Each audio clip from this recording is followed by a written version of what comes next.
Bonjour à tous et bienvenue dans ce 8e numéro de T'as vu, réalisé par les étudiants de Master 2 Journalisme.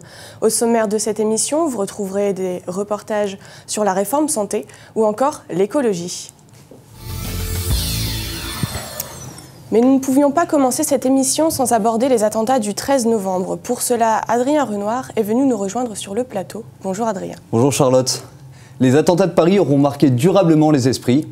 Bien entendu, ces choses-là sont horribles, mais elles interrogent l'ensemble de la société sur son rapport à l'information. Comme la quasi-totalité des médias, nous avons relayé à de nombreuses reprises les actualités, les infos de dernière minute. Aujourd'hui, il faut s'inscrire dans le temps long. L'antienne sempiternelle de priorité au direct n'est pas la nôtre.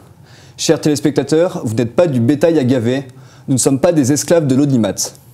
Notre devoir est d'informer, il n'est pas de bourrer le crâne ou de faire pleurer dans les chaumières.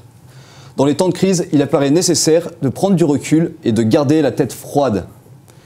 Le sensationnalisme en devient indécent.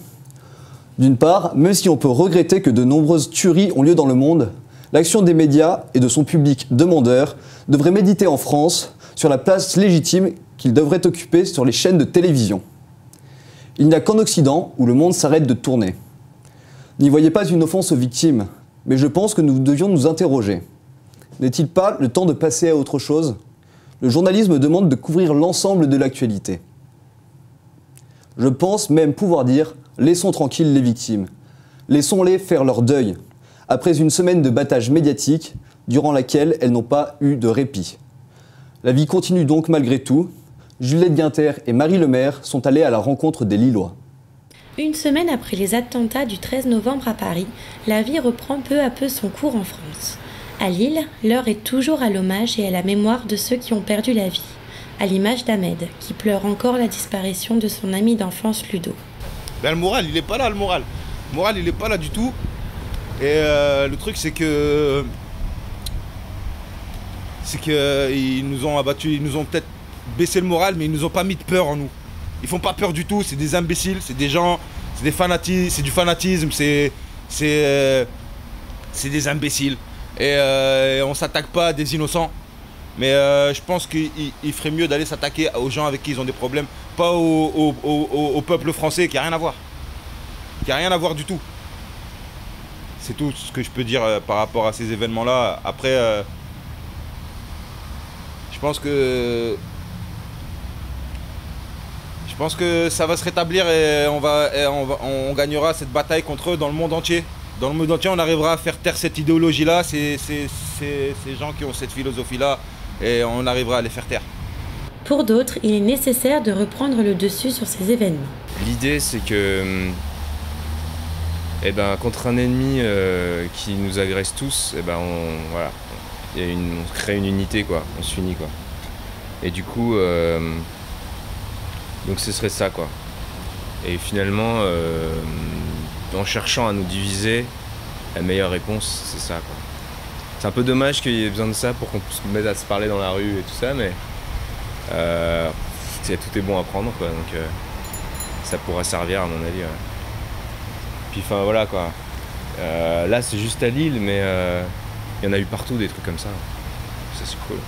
Mais je pense qu'il faut continuer de vivre pour eux, pour ces gens, et profiter de chaque moment, parce que comme ils méritaient de vivre, je pense que chaque personne sur Terre mérite de vivre, et je pense que pour eux on va continuer de vivre et défendre la France. Et toi, du coup, tu vas faire quoi? Tu vas aller boire des bières avec tes copines? Oui, tu vas faire quoi? m'asseoir sur des terrasses et prendre des selfies aussi. Enfin, oui. Et quand on dit Daesh, on dit musulman. Mais musulman, on ne dit pas que musulman, il doit attaquer, quoi. Ça attaque pas. La religion n'attaque pas. Moi-même, je suis musulman. Et c'est triste. Parce que c'est triste. Pourquoi c'est triste? Aujourd'hui, quand on se promène dehors et tout, on regarde les gens, ils nous regardent du genre, parce qu'on est mat, on a une couleur mat, on a un peu de barbe, on nous regarde, et moi j'ai pas connu ça, parce que je suis né à Paris, je suis né en France, j'ai grandi en France, et c'est vraiment triste, quoi. C'est vraiment triste de voir tout ça. Faut marcher, faut avancer.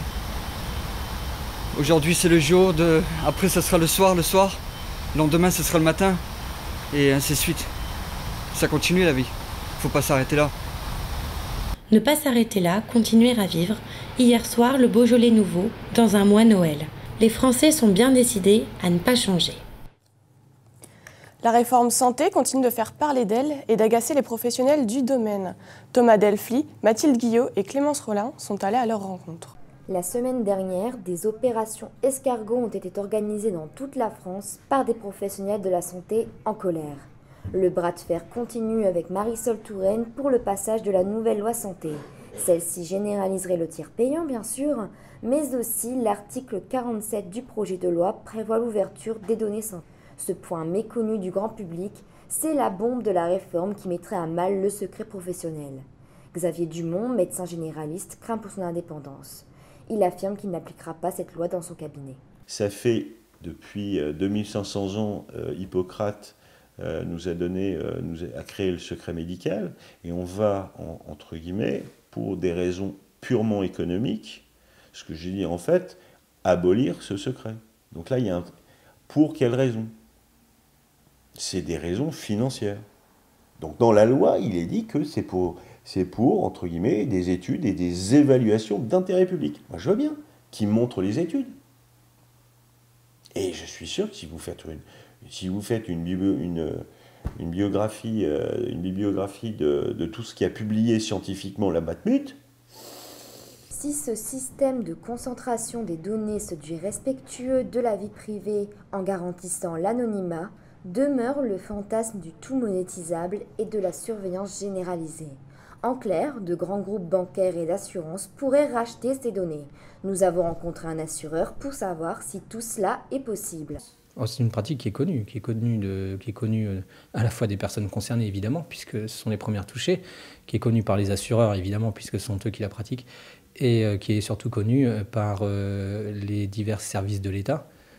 On a forcément un questionnaire médical à remplir. Ce questionnaire médical est transmis à la cellule des médecins conseils sous enveloppe cachetée et qui reste privée. Cependant, la cellule de médecins conseils va étudier le questionnaire, les résultats ou les comptes rendus ou les rapports d'opération qui peuvent y être joints, et va émettre un avis, en règle générale, sous forme de grille. Pourquoi la grille? La grille, c'est juste pour conserver le secret médical, mais pour pouvoir permettre à l'assureur d'adapter la prime d'assurance au mieux au risque. Selon lui, les primes ou majorations en fonction de l'état de santé comportent un risque. C'est nuire à l'esprit de mutualisation et empêcher certaines personnes qui n'ont rien demandé et qui n'ont malheureusement des maladies graves, et qui pour le coup peuvent continuer à vivre, et tant mieux pour eux, et on les empêche juste de pouvoir vivre comme une personne qui n'a pas de pathologie. Les formulaires de santé ont déjà été modifiés, imprimés et envoyés aux médecins en leur imposant de se rattacher à une mutuelle. Le passage de la loi Touraine est donc de bon augure. Clémence Rollin est avec nous sur le plateau. Bonjour Clémence. Bonjour Charlotte. Quel est l'intérêt de réformer la collecte des données médicales? Eh bien, il y a en ce moment en France, chaque année, plus d'un milliard de formulaires de santé qui sont édités, 11 millions d'actes médicaux et 500 millions d'opérations. Tout ça est répertorié dans différents systèmes. Donc je suppose que par choc de simplification, on va créer un système unique qui est aussi voué à des études pour l'intérêt général, des études scientifiques. D'accord. Et en quoi cela peut atteindre la déontologie des médecins? Eh bien, dans cette loi de Marisol Touraine, il y a le tiers payant, ce qui fait que les médecins vont être rattachés à une mutuelle. Et ce que craignent les médecins, c'est la fin de leur indépendance, la dépendance vis-à-vis d'une mutuelle qui pourrait se procurer ces données, parce que dans l'article de loi, on stipule que ces données seront anonymisées. Mais après, c'est ce qui est inscrit dans la loi, on ne sait jamais quelle dérive peut y avoir. Ils ont peur que les mutuelles se procurent les données des patients et leur disent un peu entre parenthèses, vous ne pouvez pas prescrire ce genre de choses, il n'y aura pas de remboursement. Et après, les plus grosses dérives, ce serait que des grands groupes banquiers et d'assurance se procurent ces données afin d'adapter leurs offres, les majorations, les primes, en fonction de l'état de santé du patient. D'accord. Merci pour ces précisions, Clémence. On enchaîne tout de suite avec un concept qui ne cesse de conquérir de plus en plus de monde, acheter en vrac. Un reportage signé Charlotte Benoît et Camille Tombray.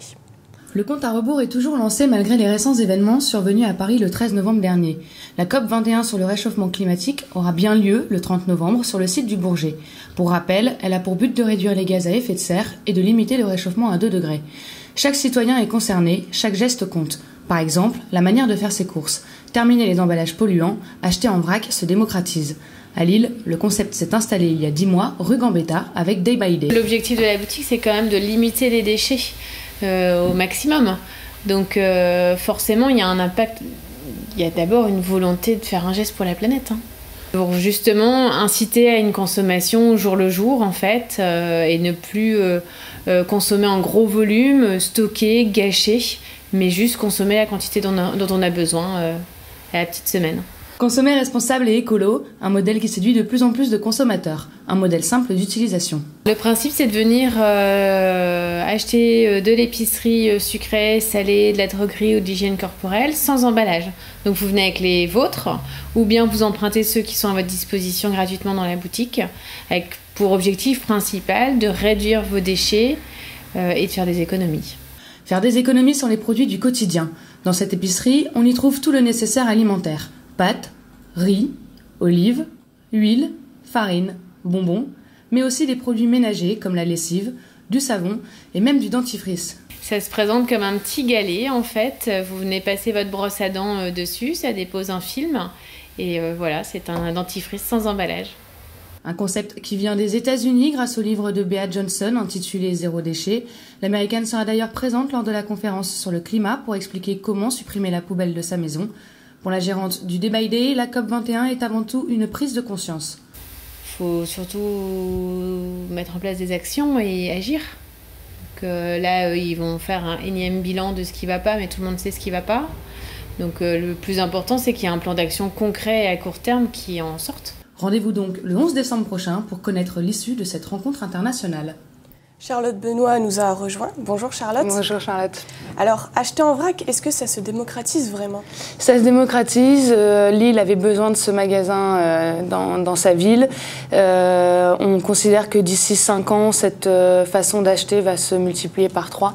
Donc oui, ça se démocratise. Et vous avez parlé de Bea Johnson, qui c'est? Alors Bea Johnson, en fait, c'est une Française qui vient d'Avignon, qui à la base était partie vivre aux États-Unis pour... en tant que jeune fille au père, et finalement elle a rencontré son mari sur place, donc elle est restée vivre sur place. Et de là, au bout d'un certain temps, elle s'est rendue compte de l'hyperconsommation et elle a décidé d'arrêter tout ça. Donc aujourd'hui, en fait, elle vit chez elle, il y a 0 déchet, il n'y a que des bocaux. Elle fait par exemple toutes ses crèmes de beauté maison, se démaquillant. Elle achète tout en vrac et c'est ce qu'elle essaie de démontrer en fait dans son bouquin, comme quoi on peut vivre sans déchets aujourd'hui. D'accord, c'est pas mal. Merci Charlotte. C'est la fin de ce T'as vu, merci de nous avoir suivis. Vous pouvez retrouver toutes nos émissions sur la page Facebook du Master Journalisme, sur le site du Media Lab et sur YouTube. Bon week-end et à la semaine prochaine.